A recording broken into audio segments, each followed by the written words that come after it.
Bienvenidos al segundo módulo Estadística Básica aplicada a mediciones ambientales. La primera pregunta que vamos a resolver es ¿cómo podemos clasificar las variables? Primero, de acuerdo a su cualidad o cantidad. Las variables pueden ser cualitativas, si tenemos en cuenta, por decir algo, el color de esta flor, qué tan morada o qué tan poco morada, se presta muchísimo a la subjetividad. Y cuantitativas, cuando tenemos finalmente involucrado un valor, en este caso una concentración en miligramos por litro de carbonato de calcio. Igualmente las podemos diferenciar de acuerdo a sus propiedades intensivas o extensivas. Algo muy importante es que las propiedades intensivas jamás podrán ser promediadas. No podemos sacar promedios de una propiedad intensiva y las extensivas las podemos sumar normalmente. Por ejemplo, la concentración de una sustancia jamás podremos sumarla. 5 moles por litro más 3 moles por litro, 8 moles por litro es incorrecto. Lo normal es que trabajemos todo en unidades de carga, es decir, caudal por concentración. De esa manera sí podemos hacer cálculos sumativos de una variable. Entonces yo puedo sumar cargas de DBO 500 kilogramos por día más 300 kilogramos por día, 800 kilogramos por día, pero no puedo sumar concentraciones. No podemos sumar temperaturas de ebullición tampoco, porque son propiedades intensivas. La densidad tampoco se puede sumar. La presión sí la podemos sumar porque depende de la cantidad de materia. El pH no podemos sumarlo, él no es sumativo. Yo no puedo sacar promedios de pH. Aquí lo voy a colocar una X. La temperatura dijimos que tampoco, la densidad dijimos que tampoco. Las concentraciones tampoco.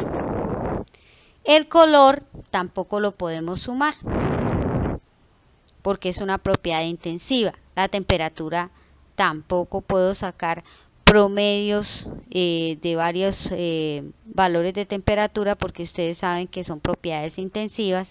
El volumen como tal sí lo puedo sumar y la longitud también la puedo sumar. ¿Qué sucede? Aquellas variables que nosotros no podemos promediar, y aunque nosotros estamos acostumbrados a escuchar temperaturas promedio, en realidad es muy posible que se esté haciendo una mediana o una moda, ya lo vamos a ver más adelante, frente a estas mediciones.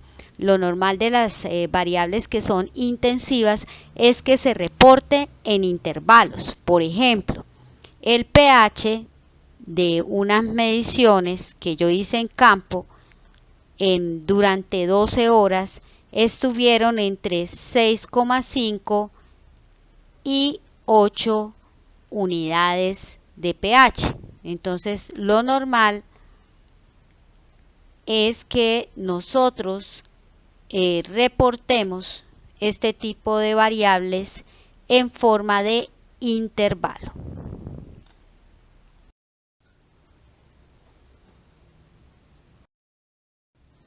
Bueno, ahora continuamos con algunos tips para manejar e interpretar datos ambientales. Primero que todo, organice los datos teniendo en cuenta el objetivo que persigue con la medición que está realizando. Esto le permite o le facilita interpretar posteriormente una gráfica, una línea de tendencia, un promedio de datos, una frecuencia de medición, es decir, todo depende del objetivo que usted se plantea. Segundo, tenga muy presente el concepto de la variable. ¿Recuerdan las variables intensivas y extensivas? Tenga claro ello, porque saber cómo se mide esa variable ¿Qué información aporta a los indicadores, a las metas u otras proyecciones del área donde usted trabaja? Por decir algo, la meta es que el 50% de los vertimientos tengan un adecuado menor de 800 miligramos por litro de oxígeno. Si esa es mi meta, necesito encontrar la herramienta estadística que me facilite precisamente mirar ese comportamiento. Grafique los datos. Muy seguramente podrá observar tendencias. Al graficar los datos, definitivamente yo puedo tomar muchísimas decisiones y concluir situaciones específicas de ese comportamiento. Por ejemplo, en esta gráfica tenemos el cambio de peso corporal durante los meses de septiembre a enero de 2022, septiembre de 2021 a enero de 2022. Entonces observamos que inicialmente el cambio de peso en septiembre fue más o menos de unos 10 kilos, después en octubre subió a 17 punto y pico de kilos, en noviembre bajó a 16 kilos, en diciembre pues con las fiestas y demás subió a 19 kilos y pues en enero ya la persona tenía 29 kilos de exceso en su peso corporal. Entonces esos cambios de peso tan abruptos que hubo durante esos meses nos permiten determinar, por decir algo, qué cosas hacía yo en septiembre que no hice y en noviembre que no hice en diciembre ni enero. ¿Sí? Estilos de vida, ejercicio, comidas que se consumieron, bueno, en fin, de ahí uno empieza a hacer un análisis para poder determinar por qué razón esos aumentos de peso que se tuvo durante esos diferentes meses. En el segundo es el porcentaje de aumento de los costos de la canasta familiar durante los primeros meses del año 2021. Entonces nos permite mirar cómo hubo unos descensos y unos ascensos en esos costos y la tendencia final que se tiene con respecto a ese comportamiento. Entonces, digamos que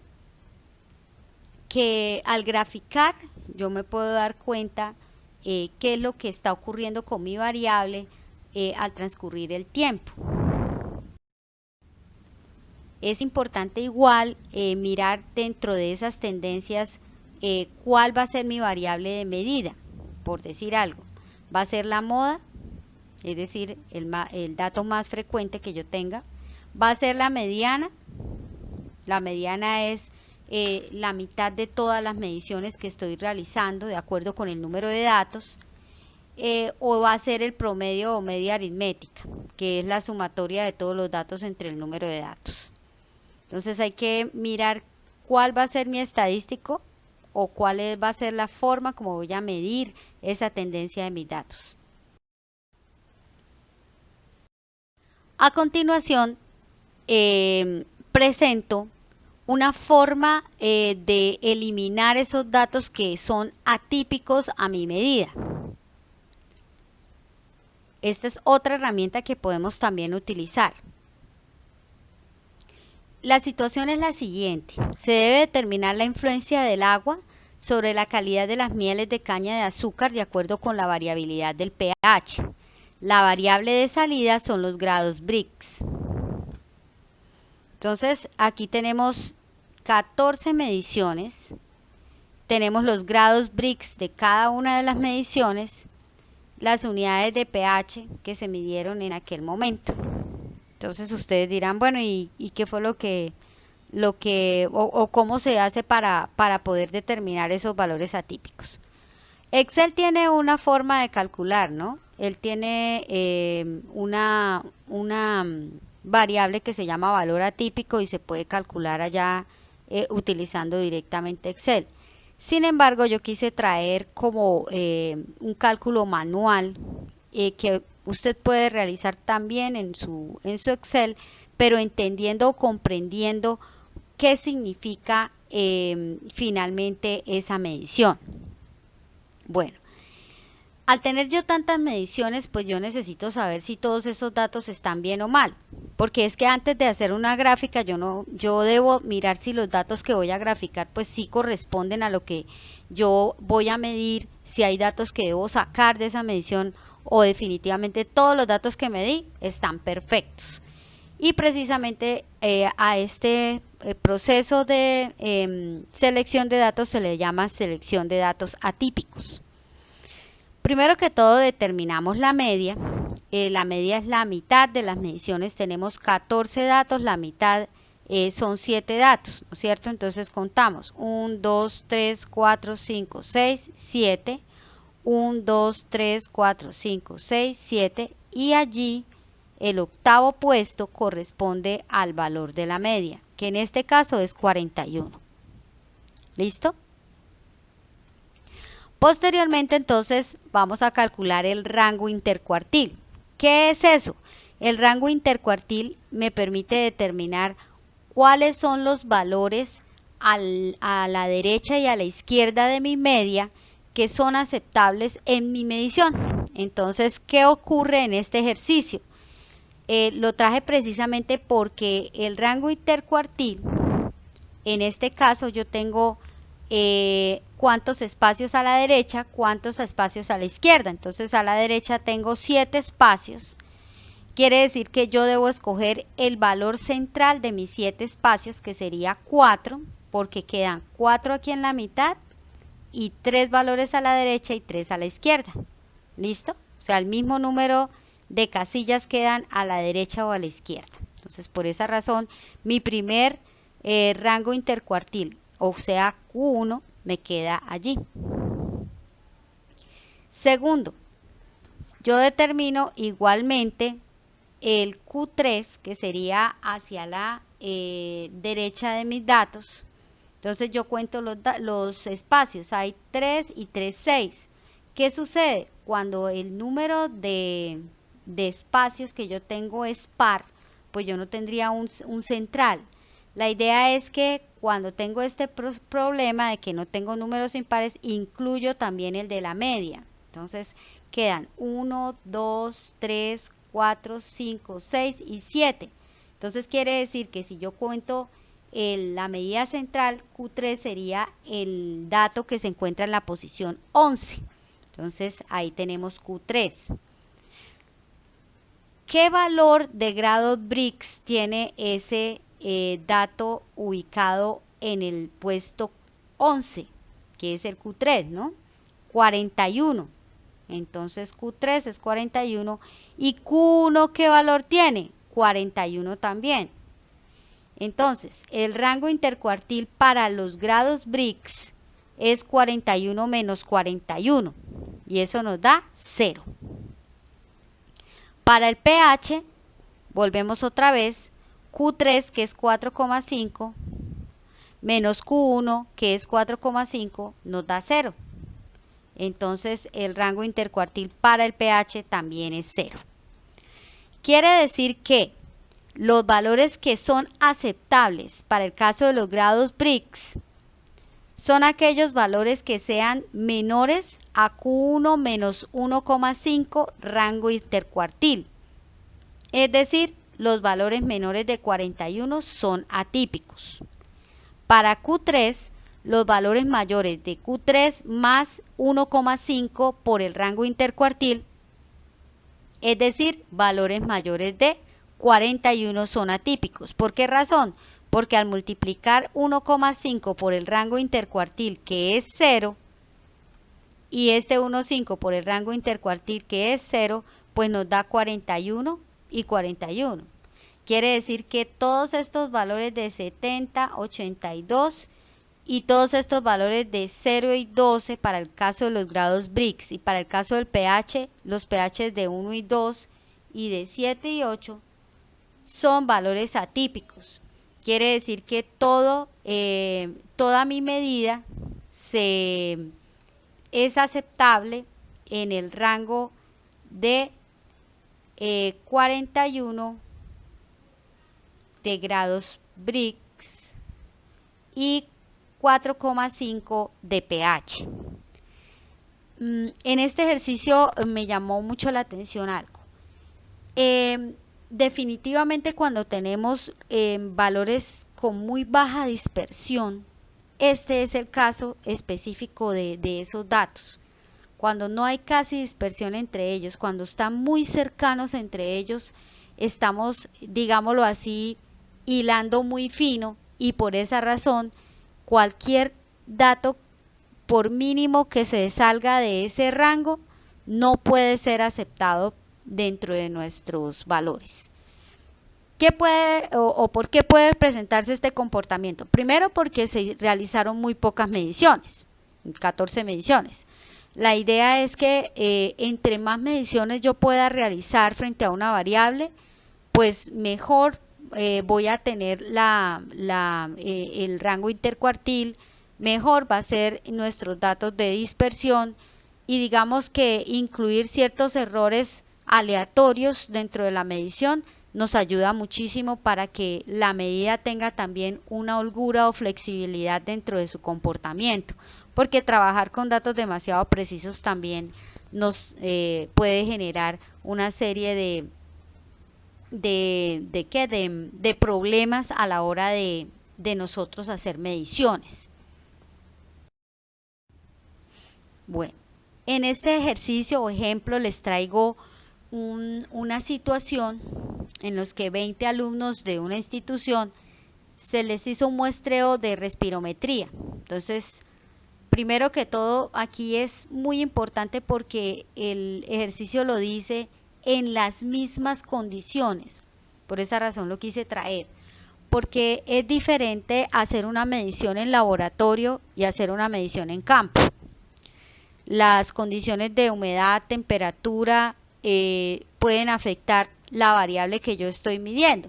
Por ejemplo, el pH. Por ejemplo, la conductividad. Entonces no es lo mismo reportar 20 datos entre campo y laboratorio a 20 datos hechos en campo y 20 datos hechos en el laboratorio, porque las condiciones ambientales, digamos, son diferentes. Aquí en este ejercicio tenemos el caso de el promedio. En el anterior ejercicio estábamos mirando datos atípicos, ¿cierto? Y se hallaba la media. Aquí se halla es el promedio. ¿El promedio qué es? Es la suma de todos los números, de todos los valores dividido entre el número de individuos, en este caso, que se sometieron a la prueba. ¿Cuántos estudiantes se sometieron a la prueba? 20. ¿Cuánto dio la suma de las respirometrías de los 20 estudiantes? 401. 401 lo dividimos entre 20 y nos da 20,05 el valor de las respirometrías. Es muy importante identificar cuál es la variable de salida. O sea, ¿qué es o qué representa ese valor que yo tengo allí? Entonces, es muy importante entender que el promedio de respirometría de los estudiantes estuvo en 20,05. Aquí hay que incluir el 20,05. Me hizo falta el cerito.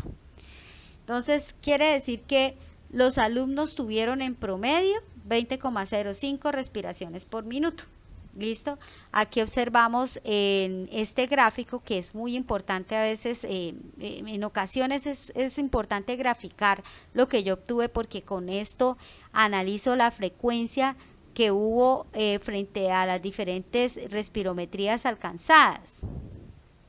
Entonces, por decir algo, aquí tenemos el promedio como tal 20, estuvo con una frecuencia de 4 estudiantes, o sea, 4 estudiantes tuvieron esa respirometría dentro de los 20, y así sucesivamente.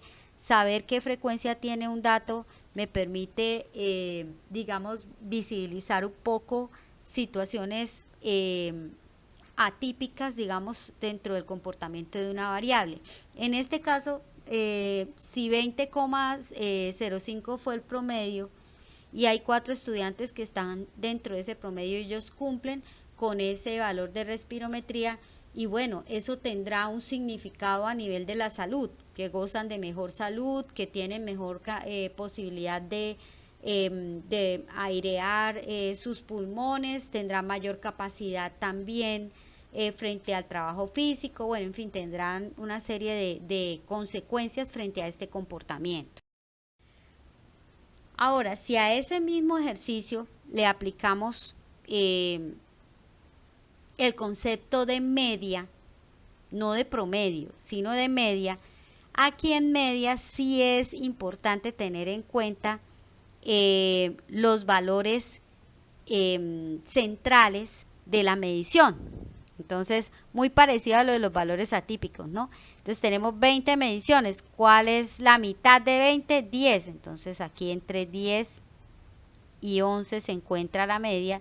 Y entre el valor de 10 y 11, miramos qué valor de respirometría teníamos. 20 teníamos en 10, 20 teníamos en 11 y hacemos un promedio de ambas. 20 más 20, 40 sobre 2 igual a 20 respirometrías, respiraciones por mes que nosotros teníamos como resultado de salida. ¿Qué significa la media? Entonces, que el 50% de los alumnos tuvieron 20 respiraciones o menos y el otro 50% de los alumnos tuvieron 20 respiraciones o más. Ese es el significado de la media. Como allí el número era, en el anterior ejercicio, el número era par, ¿cierto? Cuando tenemos números impares, la media se calcula restando el número de valor máximo menos el número, se hace un promedio del número de valor máximo más el promedio, más el número de valor mínimo. Entonces 21, que es el máximo, le sumamos 1, daría 21 más 1, 22, y lo dividimos entre 2, y eso nos da que la media debe estar ubicada en la posición 11. ¿Listo? E igual tiene el mismo significado anterior, o sea, la interpretación es exactamente la misma. 50% de los estudiantes tienen 20 respirometrías o menos, o el 50% de los estudiantes tienen 20 respirometrías o más.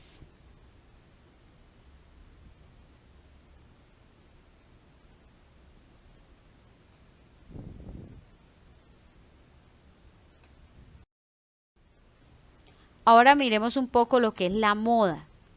La moda, como ya les había dicho a ustedes, tiene que ver muchísimo con la frecuencia en la cual se observa ese dato. Entonces, la moda en este ejercicio es 20 porque tiene 4 datos que apuntan hacia ese valor.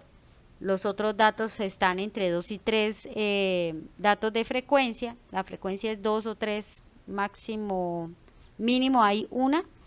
Máximo hay 4, que es 20, el valor de 20 respirometrías, las otras están entre 2 y 3. Entonces la moda es ese valor que nosotros tenemos como tendencia. ¿Para qué nos sirve calcular este tipo de datos? Porque nos permite saber, primero que todo, hacia dónde va esa media, mediana y moda. Cuando las tres coinciden en su valor, tenemos prácticamente una medida muy simétrica. Entonces, si nosotros recordamos en las anteriores mediciones, nos había dado 20.05, 20 y 20. Aquí ese es el caso precisamente de una medición muy simétrica. Mientras que en ocasiones podemos tener asimetrías hacia la izquierda o asimetrías hacia la derecha, dependiendo de los valores de la moda, mediana y media. ¿Qué indica eso? Que pues tenemos un factor que está generando dispersión en esos datos. Pues la moda siempre es lo más frecuente, ¿no? Pero si la mediana y la media no incluyen, entonces quiere decir que nosotros tenemos valores o muy extremos que estamos incluyendo dentro de nuestra medición y debemos hacer entonces una valoración de acuerdo con los datos atípicos para poder sacar esos datos que ya se salen de la medición y que no podemos incluirla. La idea es que En ambiental, las mediciones tienden a una normal, frente, digamos, a una variable de seguimiento. Ya si hay varias diferentes parámetros que se están midiendo, pues jamás vamos a tener una medida central. Pero si tenemos históricos, si tenemos unos comportamientos mensuales de una misma variable, que siempre obtenemos el mismo resultado, por decir algo, en un patrón de calibración de un equipo, pues ese siempre va a tener el mismo valor. Tendrá una cierta desviación, pero si nosotros observamos que tenemos asimetrías hacia la derecha o hacia la izquierda con ese patrón, entonces quiere decir o que el equipo no está funcionando bien o que el patrón se deterioró. Bueno, entonces con estos conceptos que anteriormente les mostré, damos inicio entonces con nuestro siguiente módulo, que es desviación y dispersión de datos. Espero que hayan entendido cada una de las temáticas que acabamos de abordar. Agradezco muchísimo su atención y bueno, los invito a que vean este video. Pueden copiar el link y observarlo en internet. Es una explicación muy interesante con respecto a desviación estándar y su aplicabilidad. Nos veremos en el próximo módulo.